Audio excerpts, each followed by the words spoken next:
করছি। আমার এই নিউজ চ্যানেলে দর্শক বন্ধু আপনাদের প্রত্যেককে জানাই স্বাগত। আর কি, ভোট তো এসেই গেল। আগামী বৃহস্পতিবার অর্থাৎ 23শে এপ্রিল আমাদের রাজ্যে প্রথম দফা অনুষ্ঠিত হবে। তার আগে রাজনৈতিক পরিস্থিতি তো একেবারে উত্তাল। এদিকে আজ অর্থাৎ 19শে এপ্রিল 2026 কলকাতা পুলিশের ডিসি শান্তনু সিনহা বিশ্বাসের ফান্ড রোডের বাড়িতে ইডি আজকে হানা দিয়েছে। শান্তনু সিনহার ভাড়া দেওয়া বাড়িতে তালা খুলে ইডি হানা দেয়। তবে কোন মামলার তদন্তের জন্য ইডির হানা সে বিষয়ে এখনো পর্যন্ত স্পষ্ট নয়। কয়লা কেলেঙ্কারির তদন্তের জন্য ইতিমধ্যে শান্তনুকে ইডি তলব করেছে। সেজন্য শান্তনু হাইকোর্টে একটা মামলা করেছে। এই মামলার শুনানি হবে 21শে এপ্রিল। মেডিকেলে এনআরআই কোটায় ভর্তি নিয়েও সম্প্রতি একটি দুর্নীতিতে ইডি তলব করেছে শান্তনুকে। শান্তনু সিনহা বিশ্বাস কিন্তু প্রাক্তন কালীঘাট থানার ওসি।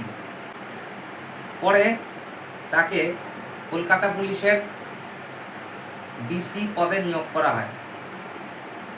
উল্লেখযোগ্য যে ইডির রেডের সময় 3 গাড়ি কেন্দ্রীয় বাহিনী সেখানে গেছিল।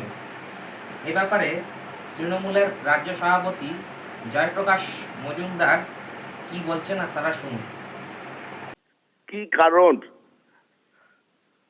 কারণ ইডি কি পাগল হয়ে গেছে?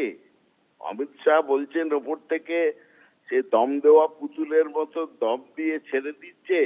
এবার তাদের লক্ষ্য যে শুধু যে কিছু লোকেরকে টার্গেট করে করে একটা মানে ত্রাস তৈরি করা। ইডি, ইনকাম ট্যাক্স, এদের দিয়ে কি ইলেকশন জেতা যায়? আজকে শান্তনু বাবুর আগে তিনি কালীঘাটের ওসি ছিলেন। তিনি অনেক সময় দিদির সিকিউরিটির সঙ্গে যুক্ত থাকেন, মমতা বন্দ্যোপাধ্যায়ের সিকিউরিটির সঙ্গে যুক্ত থাকেন। তো এগুলো দিয়ে কি প্রমাণ করার চেষ্টা করছে ইডি? কোনোদিন শুনেছেন আপনারা যে ইডি কোনো কেস বলেছে, তাদের নাম দিয়েছে, বলেছে আমরা সূত্র পেয়েছি? শুধু রেড রেড রেড, এ তো মগের মুলুক হয়ে গেল। এ তো গণতান্ত্রিক শাসনের বদলে এ তো দেখা যাচ্ছে আস্তে আস্তে মিলিটারি আইনের শাসন হয়ে যাচ্ছে। এইভাবে কি কোনো গণতান্ত্রিক দেশ চলে? ইডি কি সুপার পাওয়ার একটা সংস্থা হয়ে যাচ্ছে? আর এটা যদি করে নরেন্দ্র মোদী এবং অমিত শাহ, এর পরে যা দেখা যাচ্ছে যে নরেন্দ্র মোদীর রাজত্বকাল শেষ হতে চলেছে। যেভাবে তারা লোকসভা, রাজ্যসভায় বিপুলভাবে পরাজিত হয়েছে। ওদিকে ভোট যেহেতু এসে গিয়েছে, তাই কমিশন একের পর এক কড়া সিদ্ধান্ত নিচ্ছে। প্রথমেই বলি, এবার ভোটের দিন প্রত্যেকটা বুথে একটা করে সুরক্ষা বলয় থাকবে। অর্থাৎ সাদা রঙের চক বা পেন দিয়ে মার্কিং করে একটি বলয় তৈরি করে দেওয়া হবে। যেখানে ভোটার ভোট দেবে সেখান থেকে 100 মিটার দূর পর্যন্ত এই সুরক্ষা বলয় বা গোল্ড লাইন থাকবে। সেই লাইনটা ভোটার ছাড়া আর কেউ ক্রস করতে পারবে না। প্রিসাইডিং অফিসার সহ যারা যারা ভোট কেন্দ্রে থাকেন তারা সকলেই এই সুরক্ষা বলয়ের বাইরে থাকবে। এই সুরক্ষা বলয়ের মধ্যে কেবলমাত্র ভোটাররাই প্রবেশ করতে পারবে। আমরা মনে করছি যে এই ধরনের সিদ্ধান্ত একেবারে নজিরবিহীন। ওদিকে তৃণমূলের মেন পরামর্শদাতা হচ্ছে আইপ্যাক। গত 8ই জানুয়ারি আইপ্যাকের যিনি মালিক প্রতীক জৈনের লাউডন স্ট্রিটের বাড়িতে এবং সল্টলেক সেক্টর 5-এর ওখানে গোদরেজ ওয়াটার সাইটে আইপ্যাকের যে অফিস রয়েছে প্রতীক জৈনের, সেখানে ইডি রেড করতে গিয়েছিল এবং আমাদের রাজ্যের মাননীয়া ইডির কাছ থেকে ফাইল ছিনিয়ে নিয়ে চলে আসে। সেই ঘটনা আপনারা সকলেই জানেন। এবং আজকে এক ব্যবসায়ী জয় এস কামদার তিনি আজ ইডির হাতে গ্রেপ্তার হয়েছেন।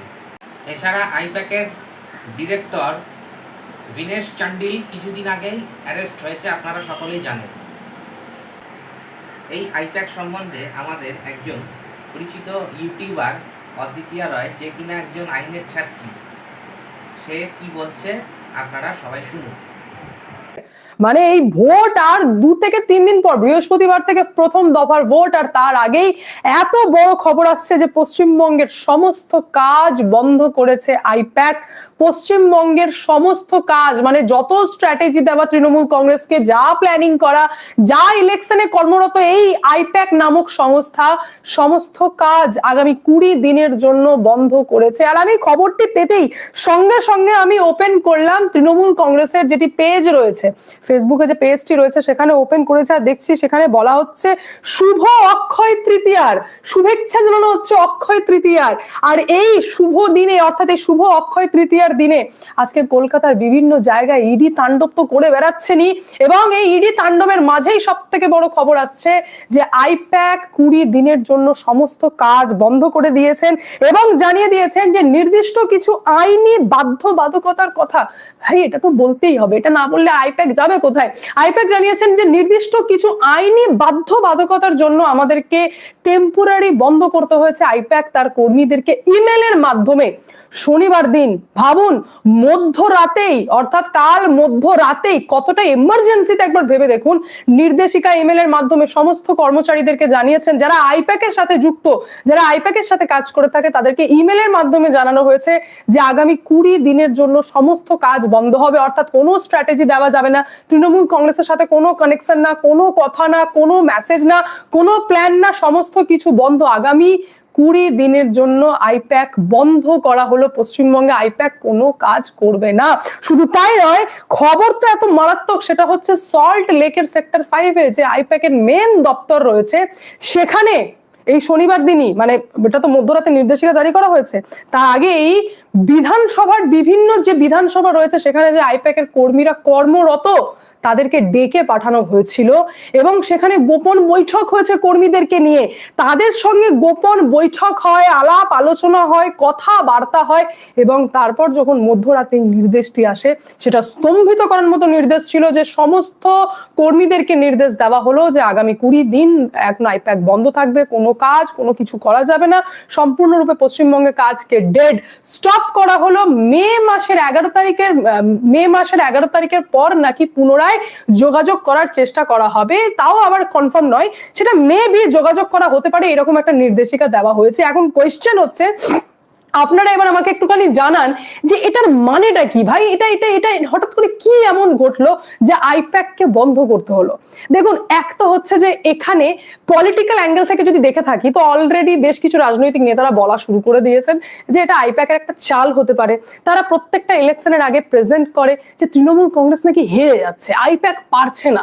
এটা একটা জাস্ট একটা লোক দেখানি, যেখানে মানুষের সিম্প্যাথি গেইন করার জন্য এবং দিল্লি থেকে তাদের উপর কতটা প্রেশার দেওয়া হচ্ছে, তারা কতটা বেচারা, এটাকে প্রমাণ করার জন্য একটা গেম প্ল্যান হতে পারে। এবং এটা তো ডেফিনেটলি একটা রাজনৈতিক পলিটিক্যাল মুদ্রা হতেই পারে, কিন্তু পাশাপাশি ভাই আমি এটা ভুলবো না যে আইপ্যাকের সাথে কয়লা পাচারের বিরাট কানেকশন পাওয়া যাচ্ছে, অর্থাৎ যার জন্য আইপ্যাকের যিনি প্রতীক জৈন, তার বাড়িতে যখন ইডি পৌঁছে যায়, এবং ঘটনা আপনারা জানেন, কিন্তু বিষয়টা এখন এটা নয় যে প্রতীক জৈনের বাড়িতে পৌঁছে গেছিল, কি হয়েছিল সূত্রের খবর তো এটাও রয়েছে যে যেদিন প্রতীক জৈনের বাড়িতে ইডি হামলা হয়, মানে রেড করে, যেদিন মমতা ব্যানার্জি বাঁচিয়ে নিয়ে চলে এসেছিলেন প্রতীক জৈনকে, সেই দিন সমস্ত আইপ্যাকের কর্মীদেরকে নির্দেশ দিয়েছিলেন প্রতীক জৈন যে আপনাদের মোবাইলে যত ইমেল রয়েছে সব ডিলিট করে দিতে হবে। ভাই কতটা ভয় লাগলে বা কি এমন কাজ করে থাকলে, কি এমন তথ্য থাকলে প্রত্যেকটা আইপ্যাকের কর্মীদেরকে এই নির্দেশ দেওয়া হয়? আর কে দিচ্ছেন? যিনি হচ্ছেন আইপ্যাকের মেন মাথা, তিনি নির্দেশ দিচ্ছেন যে তোমাদেরকে সমস্ত ইমেল ডিলিট করতে হবে। আজ তো প্রশান্ত কিশোর পর্যন্ত নেই এই আইপ্যাককে বাঁচাতে, যেখানে এটা জানা যাচ্ছে যে বারবার অভিযোগ উঠেছে যে বেআইনি কয়লা পাচারে হাত রয়েছে, কালো টাকাকে সাদা করতে কাজে লাগানো হয়েছে, তৃণমূল কংগ্রেসের দিক থেকে কাজে লাগানো হয়েছে এই আইপ্যাককে। প্রতীক জৈনের এই নির্দেশিকা যখন জারি করা হয় যে কেউ আর কাজ করবেন না, 20 দিনের জন্য বন্ধ করছি, তখন আমার হঠাৎ করে সারদা মামলার কথা মনে পড়লো। সেই সারদার সুদীপ্ত সেন, যার জীবন মোটামুটি বরবাদ করে দেওয়া হয়েছিল এবং 13 বছর জেল খেটেছেন। আজ কোথাও না কোথাও প্রতীক জৈন মানে এই ঘটনার মাধ্যমে তিনি হয়তো ফিল করছেন যে ভাই আমাকে তো যখন তখন বলি দিয়ে দিতে পারে, আমি তো যখন তখন বলিকা বকরা হয়ে যেতে পারি, আর এই দল এমন দল যে আমাকে বাঁচাতেও আসবে না। হতে পারে মমতা ব্যানার্জি কেন নেমেছেন, কেন বাঁচিয়েছেন, তারও রেজাল্ট কিছু না কিছু তো ভাই ছিল, কিছু না কিছু ভাই আছে। কিন্তু তার থেকেও বড় কথা হচ্ছে কয়লা পাচার মামলা, যেখানে আইপ্যাকের কানেকশন পাওয়া গেছিল, ওখানে আমি আপনাদেরকে বলেছিলাম ঝাড়খণ্ড থেকে লিঙ্ক পাওয়া যাচ্ছে, পশ্চিমবঙ্গের বড় একজন ব্যবসাদারের লিঙ্ক পাওয়া যাচ্ছে, যে ব্যবসাদার খুব ইমিডিয়েটলি ধরা পড়তে পারে। সেই ব্যবসাদারকে আজকে অ্যারেস্ট করে নেওয়া হয়েছে। ভোর 4টে থেকে ইডি রেড করছেন যিনি বর্তমানে কলকাতা পুলিশের ডিসি পদে রয়েছেন, অর্থাৎ শান্তনু সিনহা বিশ্বাসের বাড়িতে, এবং রেড করছেন সেই ব্যবসাদার যার নাম হচ্ছে জয় এস কামদার, যাকে অলরেডি অ্যারেস্ট করে নেওয়া হয়েছে এবং সিজিও কমপ্লেক্সের দিকে বেরিয়ে যাওয়া হয়েছে, রওনা দিয়ে দিয়েছেন, কারণ এবার ইডি ওনাকে কাস্টাডিতে নেবেন। তার মানে বুঝে গেছেন মাল মশলা কিছু তো পেয়ে গেছেন, বুঝতেই পারছেন, নাহলে এমনি এমনি তো অ্যারেস্ট করা হয় না। আর তার থেকেও বড় কথা হচ্ছে এই শান্তনু সিনহা বিশ্বাস যিনি হচ্ছেন কলকাতার এই পুলিশের ডিসি পদে রয়েছেন, উনি বাড়িতে ভোর 4টের সময় ঢুকতে দিলেও, বাড়িতে ইডি আধিকারিকদেরকে ভোর 4টের সময় ঢুকতে দিলেও এই ব্যবসাদার কিন্তু ইডি আধিকারিককে বাড়ির বাইরে, দরজার বাইরে 40 মিনিট পর্যন্ত দাঁড় করিয়ে রেখেছিলেন। অর্থাৎ 40 মিনিট পর্যন্ত ইডি আধিকারিক সহ কেন্দ্রীয় বাহিনী বেহালার বাড়িতে এই জয় এস কামদারের বাড়ির বাইরে দাঁড়িয়েছিলেন 40 মিনিট, এবং তারপর ওনাকে ঢুকতে দেওয়া হয়। ইনি হচ্ছেন সান এন্টারপ্রাইজের ম্যানেজিং ডিরেক্টরেট। শুধু তাই নয়, এনার আবার এনজিও রয়েছে, জানা যায় জিম বগেরাও রয়েছে, অর্থাৎ বড় ব্যবসাদার। এবং এই বড় ব্যবসাদার কিন্তু অ্যারেস্ট হয়ে গেছেন। দেখুন, বড় ব্যবসাদার এদিকে অ্যারেস্ট হয়েছেন, রিসেন্টলি আইপ্যাকের সহ প্রতিষ্ঠাতা যিনি দীনেশ চান্দেল, উনিও অ্যারেস্ট হয়েছেন সেম এই কয়লা পাচার মামলায়। আর তার পরপরই নির্দেশ আসছে যে পশ্চিমবঙ্গের সমস্ত কাজ বন্ধ করলো আইপ্যাক আগামী 20 দিনের জন্য। ভাই এখানেই ডট টু ডট ম্যাচ করে যাচ্ছে যে কি কারণ হতে পারে না হতে পারে। শুধু তাই নয়, আমি 2022 সালের ইউপির একটা কথা জানিয়ে দিই আপনাদেরকে। এই যে আমি কিন্তু এটা জানি, আর এটা ফ্যাক্ট, এটা রিয়ালিটি, যারা অনেকেই আপনাদের মধ্যে জানতে পারেন যে ইলেকশনে এইরকম টাইপের বড় বড় ব্যবসাদাররা ফান্ডিং করে থাকেন, ইলেকশনে বড় বড় ব্যবসাদাররা ফান্ডিং করে থাকেন। আর যে ব্যবসাদারদের ডিরেক্টলি কোনো পলিটিক্যাল পার্টির সাথে কানেকশন থাকে না, তারা তলায় তলায় সাপোর্ট করে। সেম ভাবে এই টাকার মাধ্যমে কিন্তু খেলা এপার ওপার করা যায়। মানে টাকা এমন একটা জিনিস যা আপনাকে মানে মরা মানুষকে জ্যান্ত করে দেবে, জ্যান্ত মানুষকে মৃত করে দেবে, এরকম একটা ফ্যাক্টর হচ্ছে এই টাকা। 2022 সালে ইউপি ইলেকশনে সেম ভাবে একজন ব্যবসাদারকে ধরা হয়েছিল, ধরিয়েছিলেন যোগী আদিত্যনাথের, বুঝতে পারছেন সরকার রয়েছেন, ধরিয়েছিলেন একজন ব্যবসাদারকে, যে ব্যবসাদারের এগেনস্টে এটা পাওয়া গেছে যে তিনি সমাজবাদী পার্টিকে ফান্ডিং করছিলেন, হিউজ টাকা ফান্ডিং করছিলেন, ইলেকশনে লড়াই দেওয়ার জন্য তিনি ফান্ডিং করছিলেন, এবং ওনাকে অ্যারেস্ট করা হয়, ধরা পড়ে গেছিলেন, এবং তার ইম্প্যাক্ট ভয়ঙ্কর ভাবে কিন্তু পলিটিক্সে পড়েছিল। অথচ এই সেই ব্যবসাদার, ইউপির ব্যবসাদার ছিলেন যিনি কোনোদিন সমাজবাদী পার্টির ঝান্ডা পর্যন্ত হাতে নেননি, কিন্তু ব্যাকে মানে বলতে পারেন ব্যাক ডোর দিয়ে তিনি কিন্তু টাকা ফান্ড করে যেতেন। তো এই আইপ্যাকের যে ইমেজ এখন সামনে আসছে তা আপনাদের সামনে মোটামুটি পুরো ক্লিয়ার। আর এখন আমি 100% বলতে পারি, মানে এটা আমার সিক্স সেন্স বলছে যে এই যে তৃণমূল কংগ্রেসের ব্ল্যাক মানি, দুর্নীতি, ভাই শিক্ষা ক্ষেত্রে দুর্নীতি, বালি ক্ষেত্রে দুর্নীতি ছাড়ুন, মেন দুর্নীতি হচ্ছে কয়লা। যে কয়লাতে যদি ঢুকে যায় ইডি একবার, তো একের পর এক এমন এমন ব্যক্তির নাম সামনে চলে আসবে আপনারা ভাবতেই পারবেন না। তার মধ্যে অলরেডি এত চারিদিকে ছাপ্পা চলছে, বড় বড় ব্যবসাদার তো এমনি অ্যারেস্ট হচ্ছে। শুধু তাই নয়, কমিশনের নির্দেশ ছিল, সূত্রের খবর ছিল, যার জন্য কলকাতা রাজ্য পুলিশের এডিজি অজয় মুকুন্দ রানাডে অর্ডার দিয়েছিলেন যে পুলিশের গাড়ি সহ সরকারি তকমা লাগা কোনো গাড়ি তল্লাশির নজরদারির বাইরে থাকবে না। অর্থাৎ পুলিশের গাড়িতেও তল্লাশি করতে হবে, সরকারি গাড়িতেও তল্লাশি করতে হবে, কারণ ইন্টারনাল রিপোর্ট রয়েছে যে টাকা এদিক ওদিক করা হচ্ছে এই পুলিশের গাড়ির মাধ্যমে। এই সরকারি গাড়িকে কাজে লাগিয়ে বেআইনি টাকাগুলিকে এদিক ওদিক করা হচ্ছে, ফান্ডের মানে চারিদিকে টাকা পাঠানোর চেষ্টা করা হচ্ছে তৃণমূল কংগ্রেসের দিক থেকে।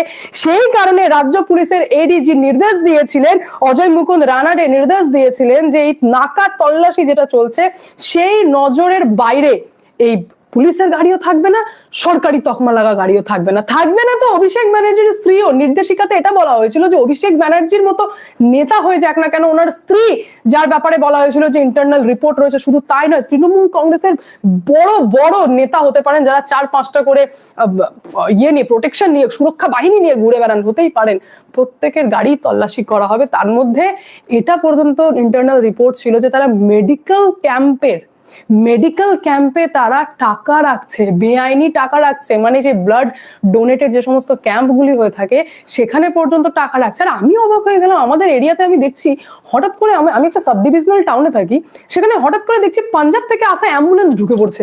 আমি ভাবছি ভাই, অ্যাম্বুলেন্স ঢুকছে অন্য কোনো স্টেট, ভাই টাকা বাইপাস এই দিক দিয়ে কোন দিকে যাবে ভাই? মানে যদি অ্যাম্বুলেন্সের কোথাও যেতে হয় কিছু, তো ভাই মেন রাস্তা রয়েছে না আমাদের সাব ডিভিশনাল টাউন থেকে, ভাই কোথায় যাবে? তো এইরকম বিভিন্ন জিনিস আপনারা দেখতে পাবেন, বিভিন্ন অ্যাম্বুলেন্স আপনারা দেখতে পাবেন যেগুলো বাইরের নম্বর দেওয়া থাকবে, ঢুকছে বেরোচ্ছে, বহুত কিছু হয়ে থাকে। তার মধ্যেই যখন আইপ্যাকের দিক থেকে এত বড় নির্দেশ এসছে যে পশ্চিমবঙ্গের সমস্ত কাজ আগামী 20 দিনের জন্য বন্ধ করা হয়েছে, তা যথেষ্ট মিনিংফুল। এবং এই কয়লার যে মানে যাকে বলা হয় যে চিরুনি তল্লাশি যেভাবে ইডি অলরেডি করতে শুরু করেছে, আর ভোর 4টে থেকে চলছে, এই এন্ড কোন দিকে হয় সেটাও একটা দেখার বিষয়। যে দেখা যাক যে এই তার ঠিক কত দূর, কতটা নিচে নামছে। আপাতত জন্য একজন বড় ব্যবসাদার অ্যারেস্ট হয়েছেন, তার কোনো গ্যারান্টি নেই যে এ নিয়ে হয়তো কোনো পলিটিক্যাল পার্টিকে ভালো পরিমাণেই হয়তো ফান্ডিং वगैरह করতেন, না হলে পলিটিক্যাল পার্টি চলবে কিভাবে, তাই না?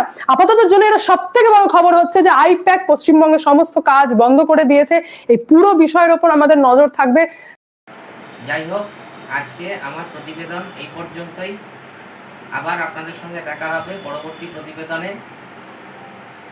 আপনাদের গুরুত্বপূর্ণ মতামত জানাবেন কমেন্ট বক্সে। ভালো লাগলে ভিডিওটি লাইক করবেন এবং বন্ধুবান্ধবদের মধ্যে প্রচুর পরিমাণে শেয়ার করবেন, এবং আমার চ্যানেলটিকে অতি অবশ্যই সাবস্ক্রাইব করবেন এবং পাশে থাকা বেল নোটিফিকেশনটিকে অল সিলেক্ট করে রাখবেন। আপনারা সকলে ভালো থাকবেন, সুস্থ থাকবেন। নমস্কার।